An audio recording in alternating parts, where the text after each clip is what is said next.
ডাঙৰ প্ৰশ্নটো হৈছে ইমানকৈ ভাগৱত অনুষ্ঠান হোৱাৰ পাছত আমাৰ সমাজৰ পৰা যিবিলাক দুৰ্নীতি অনীতি হিংসা ঈৰ্ষা লোভ কাম ক্ৰোধ এইবিলাক আঁতৰ হৈছে নে নাই কলিযুগৰ মানুহৰ পুংসাম একান্তত শ্ৰেয় কলিযুগৰ মানুহে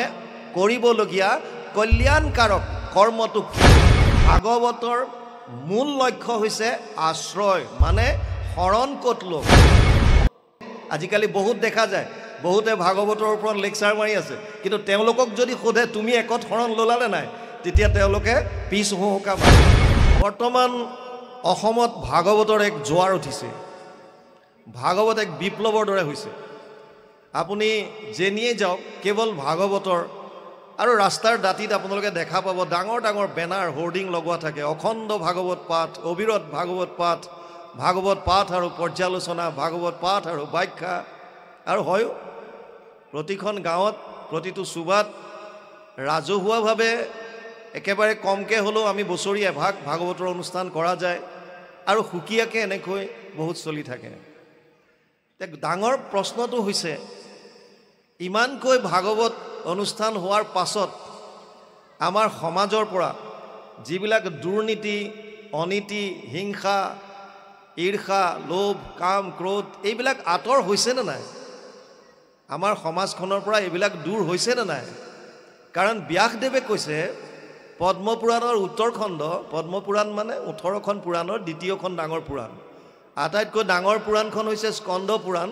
য'ত ৮১,১০০টা শ্লোক আছে দ্বিতীয়খন ডাঙৰ পুৰাণ হৈছে পদ্মপুৰাণ য'ত ৫৫,০০০ শ্লোক আছে ইয়াৰ শেষৰ খণ্ডটোত উত্তৰ খণ্ডত ৬টা অধ্যায়ত ভাগৱত মাহাত্ম্য নাম দি ভাগৱতৰ মাহাত্ম্য গাইছে ব্যাসদেৱে তাত তেওঁ প্ৰথম অধ্যায় ১২ নম্বৰ শ্লোকত লিখিছে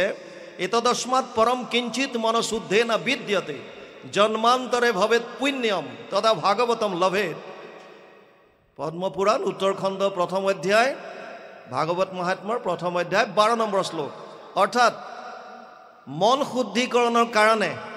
ভাগৱততকৈ শ্ৰেষ্ঠ গ্ৰন্থ আন একো নাই কিন্তু এই ভাগৱত গ্ৰন্থ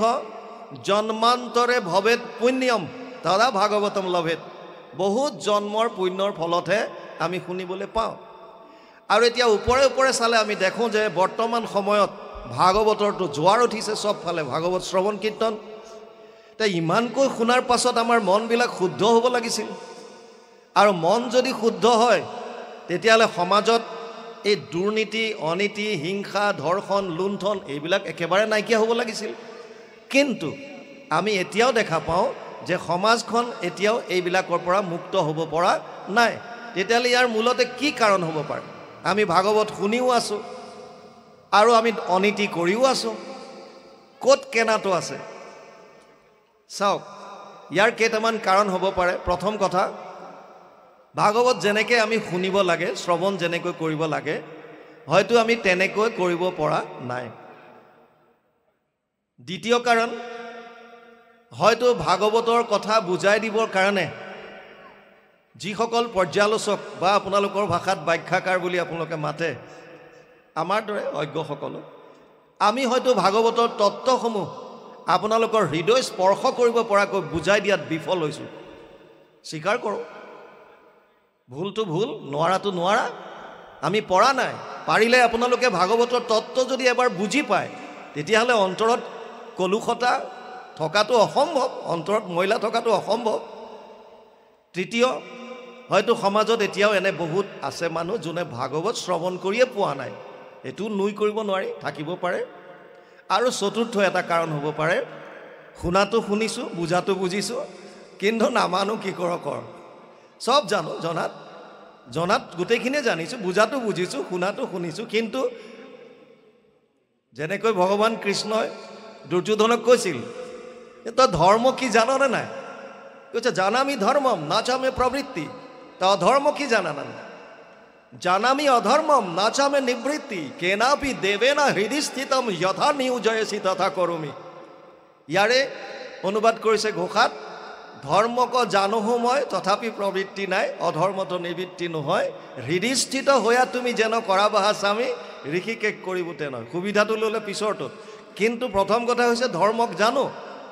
কিন্তু প্ৰবৃত্তি নাই আমাৰ ৰেলৱে যি দুডাল লাইন ট্ৰেক দুডাল এই ট্ৰেকৰ দৰে ধৰ্মক্ষেত্ৰ আৰু কৰ্মক্ষেত্ৰ গৈ আছে কেতিয়াও ইয়াৰ মিলন হোৱা নাই আৰু বাৰে বাৰে শাস্ত্ৰত কৈছে তোমাৰ কৰ্মক্ষেত্ৰত ধৰ্মটো আনা যেতিয়ালৈকে আমি দৈনন্দিন জীৱনত আমি কৰি থকা কৰ্মখিনি এই সত্যখিনি ভাগৱতৰ শাস্ত্ৰৰ কথাখিনি যেতিয়ালৈকে সন্মিলিত কৰিব নোৱাৰিম মনৰ ভাৱ যেতিয়ালৈকে শুদ্ধ নহ'ব তেতিয়ালৈকে কেৱল আমি এটা জাষ্ট অনুষ্ঠান হিচাপে শুনিব লাগে শুনিছোঁ কিছু সময় থাকিলোঁ অনুষ্ঠান শেষ হ'ল বছ গ'লোঁ শেষ গতিকে অৰ্জুনক গীতাত এটা কথা কৈছে কেনেকৈ শ্ৰৱণ কৰিব লাগে শ্ৰদ্ধাৱান লব্ধতে জ্ঞানম প্ৰথম কথা তৎপৰে সংযতেন্দ্ৰিয় জ্ঞানম লব্ধোৱা পৰম শান্তিম অচিৰেণ অধিগচ্ছতি চতুৰ্থ অধ্যায় 39 নম্বৰ শ্লোক গীতা হে অৰ্জুন যিসকল শ্ৰদ্ধাৱান হয় তেওঁলোকেহে জ্ঞান লাভ কৰিব পাৰিব মানে আপুনি যিখন শ্ৰৱণ কৰিছে তাৰ প্ৰতি শ্ৰদ্ধা লাগিব আগতে তে শ্ৰদ্ধা কাৰ আহিব যদি আপুনি মহাত্মাটো জানে ভাগৱতৰ মহাত্মাটো যদি নাজানে ই এখন সাধাৰণ গ্ৰন্থ হ'ব যেনেকৈ ভগৱান কৃষ্ণক সাধাৰণ দেৱতাৰ লগত বহুতে তুলনা কৰে যদি আপুনি যেতিয়ালৈকে গ্ৰন্থত আমাৰ বাপজনে আৰম্ভ কৰিছে ভাৰত পুৰাণ আদি যতৰ পৰা ৰজন্তে তাৱত অন্যানি পুৰাণানি শতামগণে যাৱত ভাগৱতম নৈব শ্ৰুয়তে অমৃত সাগৰম 12, 13, 14 দ্বাদশ স্কন্ধ ত্ৰয়োদশ অধ্যায় 14 নম্বৰ শ্লোকৰ অনুবাদ যিটো বাপজনে আৰম্ভ কৰিছে ভাৰত পুৰাণ আদি যত ভাগৱতৰ শ্লোকৰ পৰা অনুবাদ কৰিছে মহাপুৰুষ মাধৱদেৱে তাৰ মানে ভাগৱত গ্ৰন্থখন আহিলে বাকি তাত আৰু যিমানবিলাক গ্ৰন্থ আছে পুৰাণ আদি সেইবিলাকৰ কোনো কাম নাই কোটি সূৰ্যসম প্ৰকাশ কৰি থাকে এতিয়া মহাত্মাটো যদি আমি গমেই নাপাওঁ তেতিয়াহ'লে সেই গ্ৰন্থখনৰ প্ৰতি আমাৰ শ্ৰদ্ধা নাহে কেতিয়া শ্ৰদ্ধা আহিব অকণমান হ'লেও মহিমাটো জানিব লাগে ব্যাসদেৱে সেইকাৰণেই ভাগৱতৰ মহাত্ম্য লিখিবৰ কাৰণে পদ্ম পুৰাণত 6টা অধ্যায় লিখিছে কিন্তু সময় কম আমি গতিকে আজি ইয়ালৈ যাম কেতিয়াবা সময় পালে আমি এক্সট্ৰাকে ভাগৱতৰ মহাত্ম্য কৰিম মুঠতে ভাগৱতৰ মহাত্ম্য যদি জানিব বিচাৰিছে ভাগৱতৰ মহাত্ম্যৰ কাৰণে পদ্ম পুৰাণৰ উত্তৰ খণ্ডত ভাগৱত মহাত্ম্য 6টা অধ্যায়ত বৰ্ণন কৰিছে তাত আপোনালোকে অধ্যয়ন কৰিলে গোটেইখিনি বস্তু পাব ভাগৱত আৰম্ভ হৈছে নৈমিষাৰণ্যত 28,000 ঋষিয়ে সুতমুনিক ভাগৱতৰ ব্যাখ্যাৰ আসনত বহুৱাই দিছে আৰু ভাগৱত আৰম্ভ কৰিছে শৌনকৰ এটা প্ৰশ্নৰ দ্বাৰা শৌনক যিজনক পদ্মপুৰাণৰ উত্তৰ খণ্ড ভাগৱত মহাত্ম্যত শৌনক কোন বুজাই দিছে নৈমিষে সুতমাসীন অভিবাদ্য মহামতিম কথামৃত ৰসস্বাদ কুশল শৌনক অব্ৰবীত ভাগৱত মহাত্ম্য পদ্মপুৰাণ প্ৰথম অধ্যায় 3 নম্বৰ শ্লোক যিজন কথামৃত ৰস পান কৰাত কুশল মানে শ্ৰৱণত যিজন পটু শ্ৰৱণত যিজন কুশল সেইজনক শৌনক বুলি চিনাকি কৰা দিছে আৰু শৌনকে প্ৰশ্ন কৰিছে সুতমুনিক আপোনালোকে জানে 28 সহস্ৰ ঋষি যি বেদত প্ৰধান আছিল তেওঁলোকে 1000 বছৰ প্ৰথমতে যজ্ঞ কৰিছিল কিয় কলিযুগৰ মানুহৰ কল্যাণ সাধিবৰ কাৰণে কিন্তু একো ফল নাপালে নোপোৱাৰ কাৰণে সুতমুনিৰ মুখেদি ঈশ্বৰৰ লীলা শ্ৰৱণ কৰিবৰ কাৰণে সুতমুনিক ব্যাখ্যাৰ আসনত বহুৱাই দিছে আৰু শৌনকে প্ৰশ্ন আগবঢ়াই দিছে শৌনকৰ প্ৰশ্ন আমাৰ গুৰুজনাই প্ৰথমতে অনুবাদ কৰিছে শৌনক বদতি শুনা সুত মহামানী পৰম পাতকী কলি পাইলে হেন জানি আৰম্ভিলো যজ্ঞাসী সহস্ৰ বছৰ হোমধুমে ধূম্ৰবৰ্ণ ভৈলা কলেবৰ যিটো কৰ্ম কৰোৱাটো নাহিকে বিশ্বাস আপোনাৰ আয়ুষ কৰিলো ব্যৰ্থে না অৰ্থাৎ কৰ্মকাণ্ডৰ দ্বাৰা আমাৰ একো লাভ নহ'ল গতিকে এতিয়া দ্বিতীয় অপশ্যন আমাক দিয়া প্ৰশ্ন কৰিছে তত্ৰ তত্ৰ অঞ্জস আয়ুষ্মান ভৱতা যদ বিনিশ্চিতম পুংসাম একান্তত শ্ৰেয় তৎ না সমচিতুম অৰ্হসি 1:1-9 প্ৰথম স্কন্ধ প্ৰথম অধ্যায় 9 নম্বৰ শ্লোক ভাগৱত কলিযুগৰ মানুহৰ পুংসাম একান্তত শ্ৰেয় কলিযুগৰ মানুহে কৰিবলগীয়া কল্যাণকাৰক কৰ্মটো কি হেতু আমাক কোৱা যেটো আমাৰ বাপজনে কৈছে যেটো আমি জানিব লাগে আমি কি কৰা উচিত কেনেকৈনো পৰীক্ষিতৰ ব্ৰহ্মজ্ঞান লাভ হ'ল কি কৰিছিল তেওঁ যেটো মেথড কৰি থৈ গৈছিলে ইয়দ ইয়দ আচৰতি শ্ৰেষ্ঠ তৎ তদেৱ ইতৰজন স যৎ প্ৰমাণম কুৰুতে লোকাস্তদনুবৰ্ততে 3 অধ্যায় 21 নম্বৰ শ্লোক গীতা অৰ্জুনক কৈছে জ্যেষ্ঠসকলে শ্ৰেষ্ঠসকলে যেনেকুৱা আচৰণ কৰি যায় অনুগামীসকলে তাৰেইতো অনুশীলন কৰে গতিকে আমি পৰীক্ষিতটো কেনেকৈ পালে একেবাৰে সুন্দৰ কথা কৈছে কেনেকৈ ব্ৰহ্মজ্ঞান লাভ হ'ল সেই কথাটো জানিলে আমি সেইটো ফৰ্মুলা এপ্লাই কৰিব পাৰোঁ আমাৰ কাৰণে কামত আহিব এতিয়া সৌনকে প্ৰশ্নটো আগবঢ়াই দিলে যে কলি যুগৰ মানুহৰ কাৰণে শ্ৰেষ্ঠ কি কল্যাণকাৰক কৰ্ম কি কিন্তু এটা কথা প্ৰথমে বুজি লওক বিভিন্ন কৰ্মৰ কথা ভাগৱতে কৈছে বেদত কৈছে ভুৰিনি ভুৰি কৰ্মানি শ্ৰোতব্যানি বিভাগস্য অথ সাধুঅত্ৰ যত সাৰম সমুদ্ৰিত্য মনীষয়া মাম ব্ৰূহি শ্ৰদ্ধানানাম যেন আত্মা সম্প্ৰসিদতি 1:11 বেদত বিভিন্ন কথা কৈছে শাস্ত্ৰত বিভিন্ন কথা কৈছে কোনোবাই কৈছে যাগ যজ্ঞ পূজা পাতল কোনোবাই কৈছে ধ্যান ধাৰণা সমাধি কোনোবাই কৈছে জপ তপ তীৰ্থ কিন্তু সৌনকৰ প্ৰশ্ন হ'ল যে তুমি হৈছে সৰ্বজ্ঞ মানে শাস্ত্ৰজ্ঞ সকলো জানা সৰ্বজ্ঞ বুলি ক'লে ভুল হ'ব তুমি সকলো জানা গতিকে তুমি সমস্ত শাস্ত্ৰৰ সাৰটো উদ্ধাৰ কৰি আমাক কোৱা এটা কথা খালি মন কৰিবা যে কলি যুগৰ মানুহৰ আয়ুস কম প্ৰায় না অল্পায়ুষ সভ্য কল অস্মিন যুগে জনা মন্দ সুমন্দ মতয়ো মন্দ ভাগ্য হি উপদ্ৰতা 1:10 প্ৰথম স্কন্ধ প্ৰথম অধ্যায় 10 নম্বৰ শ্লোক আমাৰ কলি যুগৰ মানুহৰ আয়ুস কম স্মৃতি শক্তিহীন ভাগ্যহীন স্মৰণ শক্তি একেবাৰে নাথাকে গতিকে আমাৰ প্ৰতি লক্ষ্য ৰাখি উদাহৰণটো দিবা উপায়টো দিবা আৰু তেতিয়া খুটমুনিয়ে কোৱা আৰম্ভ কৰিছে প্ৰথমে উপায় দিলে সবেই পুংসাম পৰো ধৰ্ম যত ভক্তিৰ অধুক্ষজে অহেতুকি অপ্ৰতিহত যেন আত্মা সম্প্ৰসিদতি আত্মাৰ শান্তিৰ কাৰণে কেৱল আৰু কেৱল কৃষ্ণত পৰম ভক্তি কলি যুগৰ মানুহৰ আৰু তাৰ বাহিৰে কল্যাণ মাৰ্গ একো দিয়া নাই কিন্তু দুটা শৰ্ত দি দিলে যি দুটা শৰ্ত আমিবিলাকে মানিব পৰা নাই এটা দিলে অহেতুকি মানে হেতু থাকিব নালাগে দ্বিতীয়টো দিলে অপ্ৰতিহত মানে নিৰন্তৰ কণ্টিনিউ আনব্ৰেকেবল এই দুটা শৰ্ত যদি আমি মানিব পাৰোঁ তেতিয়াহ'লে আমিও যিটো পৰীক্ষিতে গতি পাইছে ব্ৰহ্মজ্ঞান লাভ যেনেকৈ কৰিছে সেইটো গতি আমাৰো পাব পাৰিব কিন্তু এই শৰ্ত দুটা অকণ মানিবলৈ কৈছে কোনটো প্ৰথম কৈছে অহেতুকি মানে নিষ্কাম ভক্তি দ্বিতীয়টো কৈছে অপ্ৰতিহত মানে আনব্ৰেকেবল মানে নিৰন্তৰে ডাকি বোলাৰাম আমাৰ গুৰুজনাই কৈয়ে গৈছে বাৰে বাৰে কয় ভাগৱত তাৰপিছত আগবাঢ়িছে 10টা লক্ষণ আছে মূল ভাগৱত সংস্কৃতত 12টা স্কন্ধ 335টা অধ্যায় 5,96,000 শব্দ 10টা লক্ষণ অত্ৰ স্বৰ্গ বিসৰ্গস স্থানম পোষণম উতয় মনন্তৰ এষ অনুকথা নিৰোধ মুক্তিৰ আশ্ৰয় 2:1 দ্বিতীয় স্কন্ধ 10ম অধ্যায় প্ৰথম শ্লোক 10টা লক্ষণৰ কথা কৈছে তৃতীয়ৰ পৰা লক্ষণসমূহ আৰম্ভ হৈছে সৰ্গ আদি সৃষ্টি বিসৰ্গ সেকেন্ডাৰী ব্ৰহ্মা আদিৰ দ্বাৰা যিটো সৃষ্টিৰ বিস্তাৰ হৈছে তাৰ পাছত স্থান আহিছে পঞ্চমত আপোনালোকে পাব ভূগোল খগোল নৰক ইত্যাদিৰ বৰ্ণনা সুন্দৰভাৱে পাব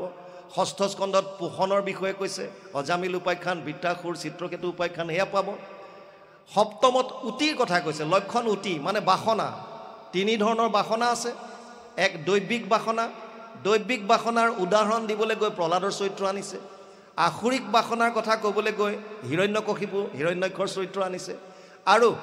মানৱীয় বাসনা কথা ক'বলৈ গৈ বৰ্ণাশ্ৰম ধৰ্মৰ কথা মূল সংস্কৃত ভাগৱত আছে কিন্তু গুৰুজনাই সেইটো বৰ্ণাশ্ৰম ধৰ্ম বৰ্তমান ভক্তি যুগৰ পৰা চাইড কাৰণে সেইখিনি বাকী কাকো অনুবাদ কৰিবলৈও দিয়া নাই আৰু সপ্তমত তেওঁ নিজেও কৰা নাই বেলেগো কৰা নাই অষ্টমত আহিছে মনন্তৰ মনু আৰু মনু পুত্ৰসকলৰ বিৱৰণ নৱমত আহিছে ঈশানু ৰাজবংশাৱলী চন্দ্ৰবংশ সূৰ্যবংশৰ যিমান ৰজা মহাৰাজাৰ কথা সেইখিনি যদি জানিব বিচাৰে নৱম স্কন্ধ পঢ়িব দশমত আছে নিৰোধত 335টা অধ্যায় ভাগৱতৰ 90টা অধ্যায় আছে দশম স্কন্ধ আটাইতকৈ ডাঙৰ 3টা ভাগত আমাৰ ইয়াত ভাগ কৰিছে আদি মধ্য শেষৰ চোৱা একাদশত আহিছে মুক্তি দ্বাদশত আহিছে আশ্ৰয় ভাগৱতৰ মূল লক্ষ্য হৈছে আশ্ৰয় মানে শৰণ ক'ত ল'ম যদিও 9টা লক্ষণ আগত বৰ্ণনা কৰিছে ভাগৱতৰ কিন্তু মূল টাৰ্গেট লক্ষ্য হৈছে এটা আশ্ৰয় ক'ত ল'ব দশম অৰ্থ বিশুদ্ধ্যাৰ্থম নবানিমিহ লক্ষণম বৰ্ণয়ন্তি মহাত্মান শ্ৰুতেনা অৰ্থেন চাঞ্জসা 2:10-2 দ্বিতীয় স্কন্ধ 10ম অধ্যায় 2 নম্বৰ শ্লোক ভাগৱত তাত কৈছে দশম লক্ষণটো শুদ্ধ ৰূপত প্ৰতিপন্ন কৰিবৰ কাৰণে বাকি 9টা লক্ষণ বৰ্ণনা কৰিছে ভাগৱত আগবাঢ়িছে দ্বাদশ স্কন্ধ পালোহি আশ্ৰয়ৰ কথা আহিছে আশ্ৰয় শৰণ আমি আশ্ৰয় ক'ত ল'ম এই কথাটোৱে বৰ্ণনা কৰিব আমি এটা পাঠৰ লগে লগে যাম ইয়াত আহিছে পৰীক্ষিতৰ ব্ৰহ্মজ্ঞান লাভ পৰীক্ষিত কোন আছিল আপোনালোকে সকলোৱে জানে গতিকে মই সেইবিলাকত সময় নষ্ট নকৰোঁ চিধা পদলৈ সোমাম পদ আহিছে নিগদতি সুত শুনিও শৌনক যেন কথা ভৈলা পাছে এতেক বচন বুলি ব্যাস সুত মৌন হৈয়া যেবে আছে কি কথা ক'লে সুতে শৌনক আদি কি কথা ক'লে তাৰ পাছত মনে মনে থাকিল এই গোটেইখিনি ভাগৱতৰ কথাখিনি শৌনকে যেনেকৈ কৈছিল কলিযুগৰ মানুহৰ কাৰণে পৰম কল্যাণকাৰক মাৰ্গটো কি মূল প্ৰশ্ন আছিল 6টা কল্যাণ কাক কয় কল্যাণ সাধিব পৰা আসল পথটো কি যেটো তুমি নিজে এপ্লাই কৰিছা আমি উপদেশ অকল দিলেই নহ'ব আজিকালি বহুত দেখা যায় বহুতে ভাগৱতৰ ওপৰত লেকচাৰ মাৰি আছে কিন্তু তেওঁলোকক যদি সোধে তুমি একত শৰণ ল'লানে নাই তেতিয়া তেওঁলোকে পিছ হুঁকা মাৰে নিজে লোৱা নাই হজৰত মহম্মদৰ ওচৰত এগৰাকী বুঢ়ী আইতাই নিজৰ নাতিটোক কোলাত কৰি 10 কিলোমিটাৰ তেতিয়া মাইল বুলি কয় 10 মাইলমান ধৰক দূৰৰ পৰা লৈ আহিছে আৰু হজৰত মহম্মদক কৈছে যে হে প্ৰভু ঈশ্বৰ এই ল'ৰাটোৱে মিঠাই খাই খুব ভাল পায় গুড়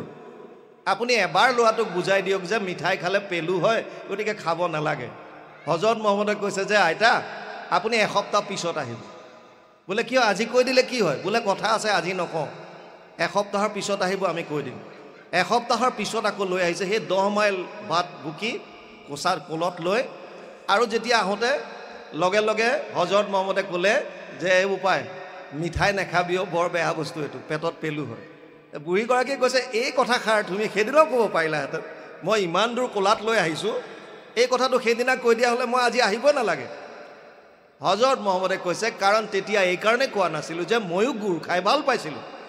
এই এসপ্তাহত মই অভ্যাস কৰিছোঁ গুড় এৰিবলৈ আৰু মই গুড় খোৱা নাই এতিয়া মই উপদেশ দিব পৰা হৈছোঁ আমি যিটো কথা কওঁ সেই কথাটো মই নিজে মানিছোঁনে নাই আচৰণত যদি মই নিজে অনা নাই আৰু মই বেলেগক উপদেশ দি ফুৰিলে তাৰ পৰা একো লাভ নহ'ব এতিয়া ইয়াত আহিছে বৰ সুন্দৰভাৱে কি কথা ক'লে ব্ৰহ্মজ্ঞানৰ কথাখিনি অকণমান বুজি লওক কি কথা কৈছিলে জগতৰ কৰ্তা হৰ্তা ব্ৰহ্ম মহেশ্বৰ যাহাৰ অধীন 2 দেৱ নিৰন্তৰ প্ৰভু ভগৱন্তই সৃষ্টিৰ কাৰণে 3 গুণৰ পৰা 3জন ঈশ্বৰৰ ৰূপ লৈছে কোন 3জন সত্য গুণৰ পৰা বিষ্ণু হিচাপে পালন কৰিছে ৰজু গুণৰ পৰা ব্ৰহ্মা হিচাপে সৃষ্টি কৰিছে আৰু তমো গুণৰ পৰা শিৱ হিচাপে সংহাৰ এতিয়া ইয়াত কৈছে ব্ৰহ্মা আৰু মহেশ্বৰ যাৰ আজ্ঞা পালন কৰি থাকে হেন ভগৱন্তক শুনিলা মহাশয় আৰু আছে নিপতি তোমাৰ মৃত্যু ভয়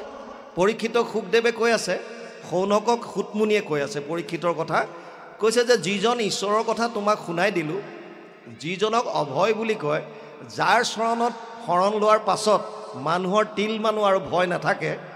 আমি প্ৰাৰ্থনাও গাওঁ অভয় চৰণে শৰণ ল'লোঁ কিন্তু মনত আমাৰ সকলোৰে ভয় এটাই খুলি খুলি খাই থাকে আৰু এই ভয়টোৰ সুবিধা লৈ বিভিন্নজনে বিভিন্ন ঠাইলৈ আমাক পঠিয়ালে আমি যাবলৈ সংকোচ নকৰোঁ কাৰোবাৰ ওচৰত হাত দেখুৱাবলৈ গৈছোঁ কাৰোবাৰ ওচৰত কুণ্ডলী কিবা দেখুৱাব গৈছোঁ গ্ৰহ নক্ষত্ৰ কিবা আৰু যাক যোনে সুবিধা লৈ যোনফালে পঠিয়াইছে আমি ভয়ত গৈ সেইটোকে কৰিবলৈ বাধ্য হৈছোঁ কিয় ভয় আৰু প্ৰাৰ্থনা গাই আছোঁ কি অভয় চৰণত শৰণ ল'লোঁ পৰীক্ষিতক সেইটোকে কৈছে এতিয়া যে তুমি যাৰ ওচৰত শৰণ ল'লা যিজনৰ চৰণত শৰণ ল'লা তাৰ পাছত আৰু তোমাৰ কিবা মৃত্যু ভয় আছে নেকি যিজনৰ ঈশ্বৰৰ আজ্ঞাধাৰী এই ব্ৰহ্মা আৰু মহেশ্বৰ অৰ্থাৎ শিৱ যিজন ঈশ্বৰৰ আজ্ঞাবাহী গতিকে সেইজনৰ কথা শুনাৰ পাছত তোমাৰ আৰু কি ভয় আছে আউৰ কি মৰিবা তুমি আপুনি কৃতাৰ্থ শুনিলাহা ভাগৱতৰ কথা পৰমাৰ্থ ভৈলকুটি জন্মৰ পাতেক্ষয় চুৰ মৰুহেন মনৰ অজ্ঞান কৰা দূৰ তুমি যে মৰিবা এই কথাটো মনৰ পৰা আঁতৰ কৰা কি ব্ৰহ্মজ্ঞান লাভ কৰিলে যে মই কোন মই ক'ৰ পৰা আহিলোঁ কি কৰা উচিত মই ক'লৈ যাম এই সত্যটো জানিছে আমাৰ প্ৰায়বিলাকৰ এটাই খেলি মেলি হয় যে মই কোন আমি শৰীৰটোকে মই বুলি ভাবোঁ এই ভুলটো কেতিয়া ভাগে যেতিয়া এজনৰ মৃত্যু হয় আমি খবৰ পাওঁ যে আজি পুৱা বা আবেলি ধৰি লওক কোনোবা এজন ব্যক্তি বৈকুণ্ঠগামী হ'ল আমাক আহি পেলাই কোনোবাই খবৰ দিয়ে আজি ৰমেশ গ'ল নহয় আৰু আমি তেতিয়া সকলো তেওঁৰ ওচৰলৈ যাওঁ তেওঁৰ গৃহলৈ যাওঁ দেখা পাওঁ যে ৰমেশ যোৱা নাই ৰমেশকতো চোতালত বগা কাপোৰ দি ঢাকি থৈছে যিজন ৰমেশক কালি মই আবেলি লগ পাইছোঁ যিজনৰ সৈতে কথা পাতিছোঁ সেইজন ৰমেশকতো চোতালত শুৱাই থৈছে ওপৰত খালি বগা কাপোৰ এখন দি থৈছে একে হাত একে ভৰি একে মুখ সব ঠিক ঠাক আছে কিন্তু লৰচৰ কৰিব নোৱাৰে মাত বোল কৰিব নোৱাৰে একো তাৰ সাৰ সুৰ নাই তাৰ মানে আজিলৈকে যাক ৰমেশ বুলি ভাবি আছিলোঁ সেই ৰমেশ এইটো নহয় সবেই হটোলৈকে চাই কৈ আছে বেচেৰাটো কালি সন্ধিয়া কথা পাতিছিলোঁ আজি ৰাতিপুৱাই গ'লগৈ আৰে ক'ত গ'ল এইটোতো সন্মুখত পৰি আছে কিন্তু তাৰ মানে তেতিয়া আমি কওঁ যে আচলতে এইটো ৰমেশ নাছিল ৰমেশ আছিল এওঁৰ ভিতৰত যিটো শক্তি সোমাই আছিল যাক আমি আত্মা বুলি কওঁ সেই আত্মাটোহে আচলতে আছিলে গতিকে এইটোৱে পৰম সত্য এতিয়া ইয়াত আহিছে যে তুমি যে তোমাৰ যে মৃত্যু হ'ব এই অজ্ঞানটো দূৰ কৰা তাৰ পাছত কৈছে নাহি জন্ম পূৰ্বত অদ্যপি নোহা জাত অজৰ অবৰ তুমি আত্মাকে সাক্ষাৎ মানে আল্টিমেটলি শুকদেৱে পৰীক্ষিতক কৈছে যে তুমি আচলতে আত্মা তোমাৰ আগতো জন্ম নাই তুমি অজন্মা এটা বস্তু গতিকে তুমি সেইটো লৈ পেলাই মৃত্যু ভয় তোমাৰ মনলৈ নানিবা এই কথাখিনি কৈ পেলাই ব্যাসদেৱ যেতিয়া শুকদেৱ যেতিয়া মৌন হ'ল এতিয়া কি কথাখিনি হৈছে সৌনকক সুতমুনিয়ে কৈছে নিগদতি সুত মানে সুতমুনিয়ে কৈছে শুনিও সৌনক হে সৌনক যেন কথা পইলা পাছে এতেক বচন বুলি ব্যাস সুত মৌন হৈয়া যেবে আছে যেতিয়া তেওঁ এই গোটেই ভাগৱতৰ কথাখিনি কৈ যেতিয়া মৌন হ'ল তেতিয়া জগতক যিটো দেখৈ কৃষ্ণময় ব্ৰহ্মৰূপী মহামুনি বৈকুণ্ঠৰ শাস্ত্ৰ মহাভাগৱত তাহানে মুখত শুনি কি হ'ল তাৰপিছত শৰীৰ মনৰ মল দূৰ ভৈল গুচিল মোহ আন্ধাৰ পৰম ঈশ্বৰ প্ৰকাশ ভৈলন্ত হিয়াত আখি ৰাজাৰ আমি প্ৰথমে কৈছিলোঁ ভাগৱত শুনিলে কি হয় এতদস্মাৎ পৰম কিঞ্চিত মনশুদ্ধেনা বিদ্যতে মন শুদ্ধিকৰণৰ কাৰণে বেলেগ কিবা যদি গ্ৰন্থ আছে সেই ভাগ হৈছে মহাভাগৱত ব্যাসদেৱে স্বীকাৰ কৰিছে যে ইয়াতকৈ যদি কিবা শ্ৰেষ্ঠ গ্ৰন্থ আছে ময়ে নাজানো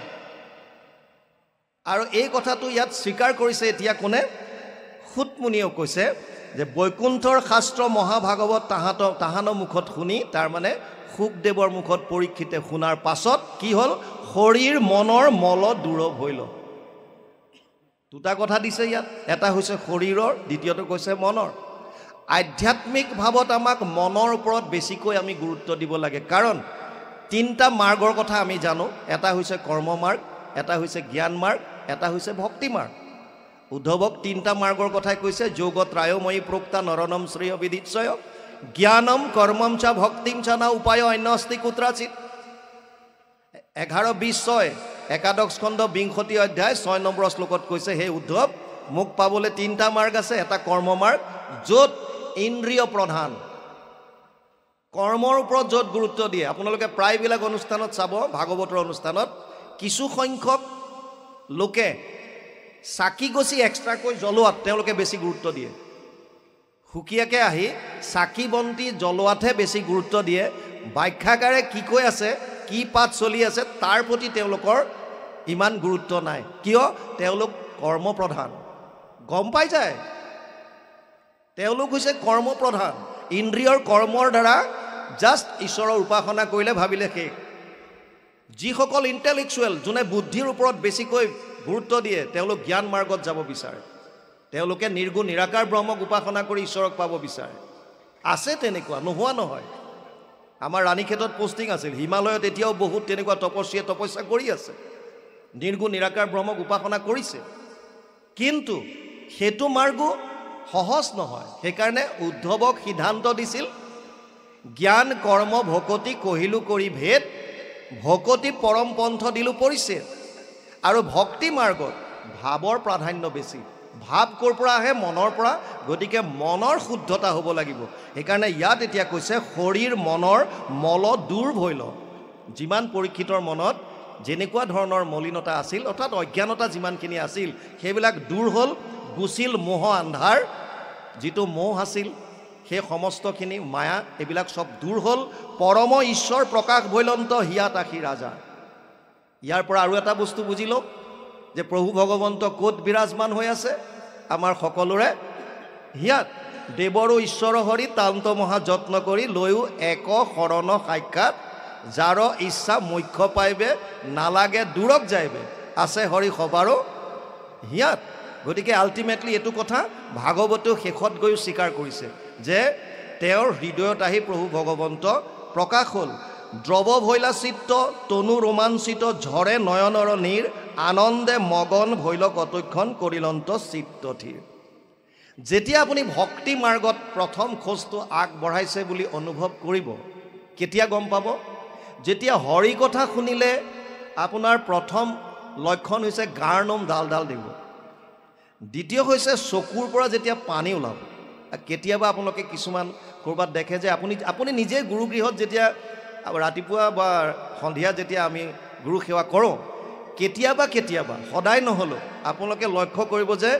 প্ৰাৰ্থনা এভাগ গাই থাকোঁতে আপোনালোকৰ চকুৰ পৰা পানী ওলাই আহিছে কিয় সেইদিনা আপুনি গম পাব যে মোৰ মনটো সম্পূৰ্ণৰূপে ঈশ্বৰৰ চৰণত লাগি আছে মনটো বাহিৰত নাই কেৱল ঈশ্বৰৰ চৰণত একান্তভাৱে যেতিয়া আমি প্ৰাৰ্থনাটো গাইছোঁ বা তেওঁৰ কথা যেতিয়া চিন্তা কৰিছোঁ আপোনাৰ ধাৰাসাৰে চকুলো বব তেতিয়াই গম পাব যে আপুনি ভক্তি মাৰ্গত এটা খোজ আগবঢ়ালে আৰু এইটো যেতিয়া আপোনাৰ আহিব স্থিতি তেতিয়া আপোনাৰ হৃদয় আনন্দত ভৰি পৰিব ইয়াত লিখিছে দ্ৰৱ ভৈলা চিত্ত তনু ৰোমাঞ্চিত ঝৰে নয়নৰ নীৰ আনন্দে মগন ভৈল কতক্ষণ কৰিলন্ত চিত্ত থিৰ তাৰ পাছত তেওঁ এতিয়া স্থিৰ কৰি পেলাই বহিছে তাৰ পাছত কি আহিছে এই কথাখিনি পৰীক্ষিতেনো কি প্ৰশ্ন কৰিলে এইখিনি শুনাৰ পাছত সেইখিনি আহিব অকণমান